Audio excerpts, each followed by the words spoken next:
Hey y'all, it's your friendly neighborhood therapist, and it is February 8th, 2025. So it is day 8 in our series of lesser known facts and lesser known people of the culture for Black History Month.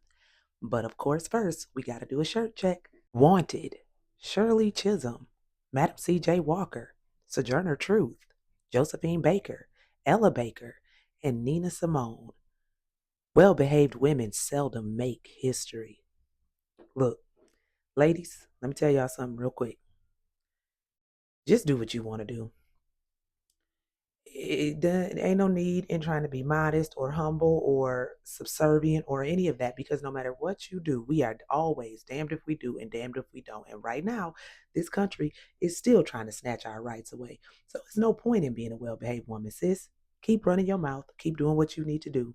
And honestly, to the 92% of us that did the correct thing, sis, if you want to rest, rest. If you want to do the work, do the work. We have that freedom and that option at this point, because we didn't do this, nor can we save everybody. Take the cape off. We don't have to be the strong Black woman all the time, but we also don't have to behave. Now, that being said, I'm going to talk to y'all about a woman today, a beautiful Black woman. And I currently live in Tennessee, and Tennessee has a treasure trove of Black history, okay? A lot of things happened in the state of Tennessee for Black folks. But this particular Black woman was a Tennessee resident. So I'm going to introduce her to y'all today. Let's get into it. So this is Miss Georgia E. Lee Patton Washington, and she was born April 16th, 1864. She was an American missionary and physician. Following her education, she served as a medical missionary in Liberia, and she was the first Black woman to become a licensed surgeon and physician in the state of Tennessee. So, Miss Patton was born into slavery, and she did have a twin sister who didn't survive the birth. Her father died before her birth, and although she was born in Grundy County, Tennessee, her mother decided to move to Coffee County in 1866. Now, due to the ending of slavery with the Emancipation Proclamation, like most other freed men and women of the time, this family lived in severe poverty. However, by diligence and working early in the morning and late at night, her mother managed to provide for all of her children and to send them to the few months of school that were occasionally taught.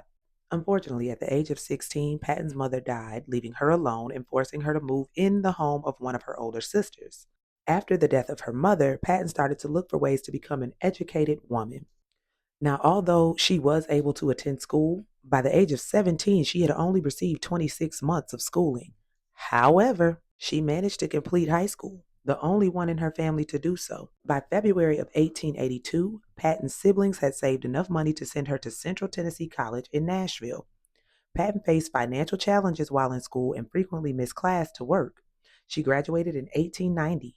In 1893, Patton earned her medical degree from the Meharry Medical Department of Central Tennessee College as one of the school's 2 female graduates. Only one other woman previously had graduated from Meharry. After graduation, Patton went to Liberia as a missionary, where she hoped to use her new medical skills to assist Liberians in need. When her church's missionary society refused to fund her trip, Patton raised the money on her own.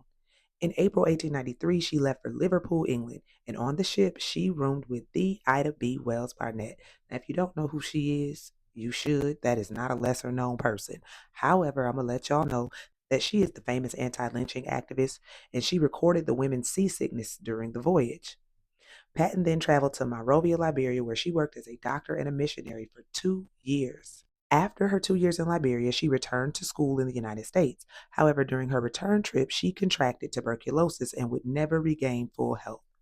Settling in Memphis, Tennessee, she opened a private medical practice and became the city's first Black female doctor. She also became the first Black woman to receive both physician's and surgeon's licenses from the state of Tennessee. In 1897, she married David W. Washington, who happened to be Memphis's first Black postal carrier. Just a couple that exuded Black excellence. Patton and Washington both actively volunteered in their churches and in the community.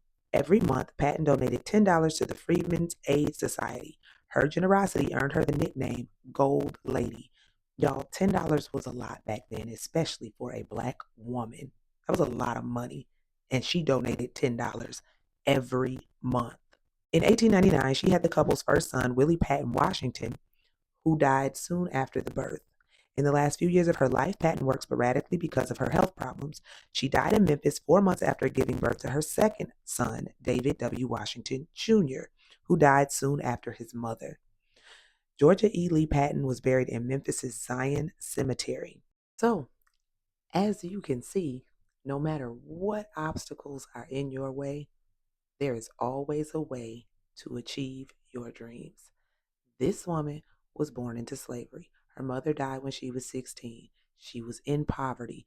She only had 26 months of school at the age of 17. Yet somehow she ended up going to college. She ended up going to medical school. And she ended up becoming the first Black female licensed surgeon and physician in the state of Tennessee.